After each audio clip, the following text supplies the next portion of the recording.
దేవాదిదేవుడు శ్రీకృష్ణ భగవానుడు.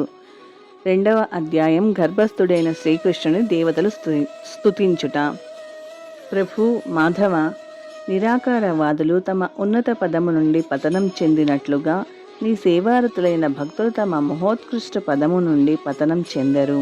నీచే రక్షింపబడిన వారై భక్తులు ముక్తి పదంలో సర్వదా అవరోధాలను కలిగించే పలువురు మాయా సేనాధిపతుల తలల మీదుగా ప్రయాణించగలుగుతారు. దేవా, జీవుల లాభం కొరకే నీవు నీ నిత్య ఆధ్యాత్మిక రూపంలో అవతరిస్తావు. తద్వారా వారు నిన్ను ముఖాముఖి చూడగలిగి వేదక్రియలు, ధ్యానము, శాస్త్రోక్తమైన భక్తి యోగం ద్వారా అర్చింపగలుగుతారు. దేవా, నీ స్థితిని గురించిన సమస్తమైన అజ్ఞానమయ కల్పనలను నశింపజేసే సచ్చిదానందమయ రూపంలో నీవు ప్రకటం కానిచో జనులందరూ తమ గుణాలను అనుసరించి నిన్ను ఊహించుకునేవారు. జై శ్రీకృష్ణ. శ్రీకృష్ణుని ఆవిర్భావం భగవంతుని గురించిన సమస్తమైన కాల్పనిక రూపవర్ణనకు చక్కని సమాధానం వంటిది. ప్రతి ఒక్కడూ తన గుణాలను అనుసరించి భగవద్రూపాన్ని ఊహించుకుంటాడు. భగవంతుడు పురాతనుడని బ్రహ్మ సంహితలో చెప్పబడింది. అందువల్ల ఒక వర్ణానికి చెందిన ధార్మికులు భగవంతుడు ముసలివాడని ఊహిస్తూ అతనిని వయోవృద్ధునిగా చిత్రీకరిస్తారు. కానీ అదే బ్రహ్మ సంహితలో ఈ భావన ఖండించబడింది. దేవాది దేవుడు జీవులందరిలోనూ పురాతనుడు అయినప్పటికీ నవ యవ్వన రూపాన్ని కలిగి ఉన్నాడు. ఈ సందర్భంలో శ్రీమద్ భాగవతమందు విజ్ఞానమజ్ఞాన భిదాపమార్జనం అని చెప్పబడింది. విజ్ఞానం అంటే భగవంతుని గురించిన దివ్యమైన జ్ఞానం. దీనికి అనుభవపూర్వకమైన జ్ఞానం అని కూడా అర్థం ఉంది. కృష్ణ పరమగు జ్ఞానాన్ని బ్రహ్మదేవుడు బ్రహ్మ సంహితలో తెలిపినట్లుగా దివ్య జ్ఞానాన్ని అవరోహణ పద్ధతిలో గురు శిష్య పరంపర రూపంలోనే స్వీకరించాలి. బ్రహ్మ సంహిత అనే గ్రంథం విజ్ఞానము. ఇది బ్రహ్మదేవునికి అనుభూతమైంది. ఆ రీతిగా అతడు ఆధ్యాత్మిక జగత్తులో శ్రీకృష్ణుని రూపలీలను వర్ణించాడు. ఈ జ్ఞానం అజ్ఞాన భిదాపమార్జనం, అజ్ఞానంతో చేసే అన్ని రకాలైన కల్పనను నశింపజేసేది అని చెప్పబడింది. జనులు భగవద్రూపాన్ని గురించి ఊహాగానాలు చేస్తారు. వారి కల్పనలలో భగవంతుడు ఒకప్పుడు రూపసహితుడు, మరొకప్పుడు రూపరహితుడు అవుతుంటాడు. కానీ బ్రహ్మ సంహితలో చెప్పబడిన శ్రీకృష్ణుని గురించిన వర్ణన విజ్ఞానం అనబడుతోంది. బ్రహ్మదేవునిచే వసగబడిన అట్టి శాస్త్రీయమైన అనుభవపూర్వకమైన జ్ఞానము శ్రీ చైతన్య మహాప్రభువుచే అంగీకరింపబడింది. ఈ విషయంలో ఎటువంటి సందేహం లేదు. శ్రీకృష్ణుని రూపము, అతని మురళి, అతని దేహఛాయ అన్నీ కూడా సత్యమే. విజ్ఞానం అనేది అన్ని రకాలైన కాల్పనిక జ్ఞాన విషయాలను పరాజితం చేస్తుందని ఇచ్చట చెప్పబడింది. కనుక శ్రీకృష్ణునిగా నీ అవతరణము జరగకపోతే అజ్ఞాన భిదాపమార్జనం, కాల్పనిక జ్ఞానం అనే అవిద్య యొక్క నాశనము కానీ విజ్ఞానానుభూతి కానీ కలిగేది కాదు. వేరే విధంగా చెప్పాలంటే నీ అవతరణము కాల్పనిక జ్ఞానం అనే అవిద్యను నశింపజేసి బ్రహ్మదేవుని వంటి ప్రామాణికుల నిజానుభవ జ్ఞానాన్ని సుస్థాపితం చేస్తుంది. గుణ ప్రభావితులైన జనులు తమ గుణాలను అనుసరించి భగవద్రూపాన్ని ఊహించుకుంటారు. ఈ రకంగా భగవంతుడు పలు రీతుల్లో వర్ణించబడినను నీ ఆవిర్భావం భగవంతుని నిజమైన రూపమేమిటో నిర్ణయిస్తుందని దేవతలు శ్రీకృష్ణుణ్ణి స్తుతించారు.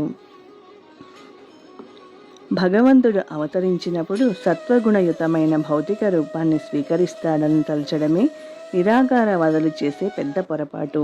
నిజానికి కృష్ణ రూపం లేదా నారాయణుని రూపము భౌతిక భావనకు పరమైనది. గొప్ప నిరాకారవాది అయిన శంకరాచార్యులు కూడా నారాయణ పరోవ్యక్తాత్ అని అంగీకరించారు. భౌతిక జగత్తు అవ్యక్తముచే అంటే నిరాకారముచే సృజించబడింది. కానీ శ్రీకృష్ణుడు అతి భౌతిక భావనకు పరమైనవాడు. ఇది శ్రీమద్ భాగవతంలో శుద్ధ సత్వము అని వర్ణించబడింది. అతడు భౌతిక సత్వగుణానికి చెందినవాడు కాడు, దానికి పరమైనవాడు.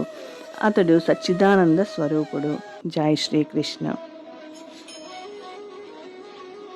దేవా, వివిధ అవతారాలను స్వీకరించినప్పుడు నీవు ఆయా పరిస్థితులను బట్టి వివిధ నామరూపాలను స్వీకరిస్తావు. పరమాకర్షుడవు కనుక నీ నామము శ్రీకృష్ణుడు. నీ దివ్య సౌందర్యం కారణంగా నీవు శ్యామసుందరవని పిలువబడతావు. శ్యామ అంటే నలుపు అయినను లక్షలాది మన్మధుల కన్నను నీవు అతి సుందరుడువు. నల్లని మేఘవర్ణంతో గోచరించినప్పటికీ దివ్యమగు పరతత్వమువు కనుక నీ సౌందర్యము మన్మధుని కోమలమైన దేహం కన్నను అనేక రెట్లు ఆకర్షణీయంగా ఉంటుంది. గోవర్ధన పర్వతాన్ని ఎత్తావు గనక నీవు గిరిధారి అని పిలువబడతావు. నంద మహారాజుకు లేదా దేవకికి లేదా వసుదేవునికి పుత్రుడవు అయినందువల్ల నీవు నందనందన, దేవకీ నందన, వసుదేవ నందన అని పిలువబడతావు. నిరాకారవాదులు నిన్ను లౌకిక దృష్టితో చూసే కారణంగా నీ పలు నామాలు లేదా రూపాలు గుణకర్మలను అనుసరించి ఇవ్వబడినాయని తలుస్తారు. ప్రభు, నీ దివ్య స్వభావాన్ని, రూపాన్ని, కర్మలను మానసిక కల్పన ద్వారా అధ్యయనం చేయడం సరి అయిన అవగాహన పద్ధతి కాదు. మనిషి స్వయంగా భక్తి యోగంలో నెలకొనాలి. అప్పుడే అతడు నీ దివ్య స్వభావాన్ని, దివ్య నామరూప గుణాలను అర్థం చేసుకోగలుగుతాడు. నిజానికి నీ పాదపద్మ సేవ పట్ల కొద్దిగా రుచి కలిగిన వాడే నీ దివ్య స్వభావాన్ని, రూపగుణాలను తెలుసుకోగలుగుతాడు. ఇతరులు కోట్ల కొలది సంవత్సరాలు కల్పన చేసినప్పటికీ కించిత్తైనను నీ అసలైన స్థితిని గురించి తెలుసుకోలేరు. వేరే విధంగా చెప్పాలంటే శ్రీకృష్ణ భగవానుని యథార్థమైన రూపము యోగమాయ తెరిచే కప్పబడి ఉంటుంది. కాబట్టి అభక్తులు ఆ దేవాది దేవుని తెలుసుకోలేరు. ఈ విషయం భగవద్గీతలో నాహం ప్రకాశ సర్వస్య అని ధృవపరచబడింది. నేను ఎల్లరకు వ్యక్తము కాను అని శ్రీకృష్ణ భగవానుడు అంటున్నాడు. శ్రీకృష్ణుడు కురుక్షేత్ర రణరంగంలో నిలిచి ఉన్నప్పుడు అందరూ అతనిని చూశారు. కానీ ప్రతి ఒక్కరూ అతనిని దేవదేవుడని తెలుసుకోలేకపోయారు. అయినప్పటికీ అతని సన్నిధిలో మరణించిన వారందరూ భవబంధ విముక్తులై ఆధ్యాత్మిక జగత్తును చేరుకున్నారు. దేవా, నీ నామము నీ రూపంతో సమానమని నిరాకారవాదులు, అభక్తులు ఎరుగజాలరు. భగవంతుడు పూర్ణుడు కాబట్టి అతని నామరూపాలకు భేదం లేదు. భౌతిక జగత్తులో రూపానికి, నామానికి భేదం ఉంటుంది.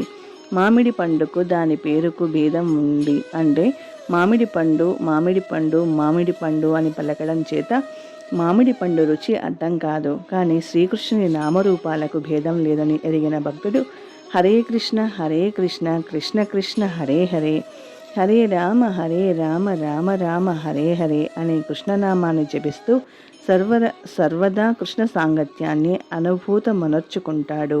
జై శ్రీకృష్ణ. కొత్తగా వివాహం జరిగిన తన చెల్లెలు దేవకిని ఆమె భర్త వసుదేవుని వారింటికి కంసుడు తీసుకుని పోతున్నప్పుడు దేవకి అష్టమ పుత్రుడు అతనిని చంపగలడనే భవిష్యవాణి ఆకాశంలో వినిపించింది. క్రూరుడైన కంసుడు అప్పుడు దేవకిని చంపడానికి వెంటనే తన కత్తిని దూశాడు. కానీ అతడు ఆమెను చంపకుండునట్లుగా చివరకు వసుదేవుడు సమ్మతింపచేశాడు. జై శ్రీకృష్ణ. దేవతలందరూ కంసమందిరంలోని కారాగారంలో అగోచరంగా ప్రవేశించి ప్రార్థిస్తూ, తల్లి దేవకీదేవి, నీ గర్భమున దేవాది దేవుడు ఉన్నాడు అని చెప్పారు. తల్లిదండ్రులకు ఉపదేశించిన తరువాత దేవాది దేవుడైన శ్రీకృష్ణుడు మనుష్య బాలునిగా తన ఆది రూపంలోనికి మారిపోయాడు. జై శ్రీకృష్ణ.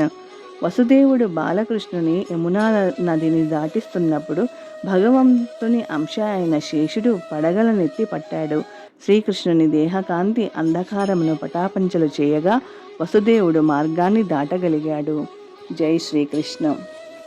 శ్రీకృష్ణుని పెంచిన తండ్రి అయిన నందమహారాజు తన పుత్రుని జన్మదినోత్సవాన్ని వైభవోపేతంగా జరిపాడు. అప్పుడు ప్రతి ఒక్కరూ ఆనంద పరవశులయ్యారు. యశోదమ్మ ఎల్లప్పుడూ కృష్ణుడిని ఎడ వాత్సల్యంతో నిండి ఉండేది. బాలకృష్ణుడు తనపైననే ఆధారపడి ఉన్నాడని ఆమె భావించేది. అనురాగవతి అయిన తల్లిగా ఆమె అతనికి భోజనం పెట్టేది. నిజానికి ఆమె ఎల్లప్పుడూ శ్రీకృష్ణుని తన పుత్రునిగా భావించిందే గాని భగవంతునిగా కాదు. జై శ్రీకృష్ణ.